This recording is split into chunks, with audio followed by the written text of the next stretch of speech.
ଭାଇର ଗୋଟେ ଗାଡିକି ସେ ଇନ୍ସପେକ୍ଟର ଚିରାଗ ଦାସ ଜବତ କରିଛି।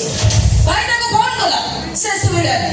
ଭାଇ ତାକୁ ଦେଖା କରିବାକୁ ଗଲା, ସେ ଇନ୍ସପେକ୍ଟର କହିଲା ଆଇନର କାମ ଆଇନକୁ କରିବାକୁ। ଆଉ ଏମିତି ବି ଭାଇକି କହିଲା ତୁ କିଏ ଏବେ?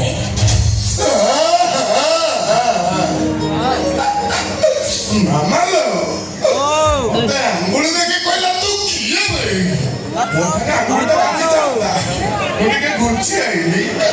ମାମାଲୋ ମୁଁ ମୋ ପରିଚୟ ଦେଲି, ମୁଁ କହିଲି ଏମଏଲଏ ସୌରଭ ସକ୍ସେନାର ଅରିଜିନାଲ ପୁଅ। ଏତିକି ଶୁଣିଛି କଣ କହିଲେ ଜାଣିଛୁ?